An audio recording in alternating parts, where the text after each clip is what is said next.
Sembla ser que les informacions que ens arriben els últims dies és que o bé portaran a ple ordinari del mes de març o fins i tot es convocarà un ple extraordinari per aprovar la verificació del POUM.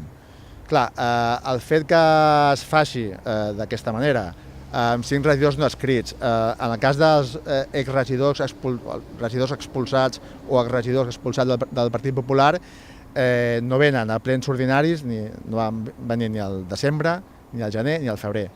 Si de sobte apareixen per anar a aprovar la verificació del POUM, evidentment és molt sospitós. Estem a 2 mesos d'eleccions i no sembla prudent, no sembla lògic, no sembla ètic aprovar una verificació de POUM en aquestes circumstàncies. La nostra proposta és clara, ho hem explicat d'altres vegades, s'hauria d'haver reiniciat, però fa anys, el 2010, s'hauria de, en una decisió responsable política i tècnicament, haver començat la redacció d'un nou POUM en aquell moment i no perdre els 8 anys, més de 8 anys que ja hem perdut.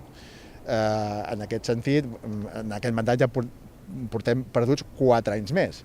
I el problema és que això no veiem que tingui una solució ni que finalment es pugui aprovar. Per tant, entenem que no és la millor manera. La nostra proposta està clara, s'han de reiniciar els treballs i anar sobre segur per tenir en el futur un pla d'ordenació urbanístic en condicions.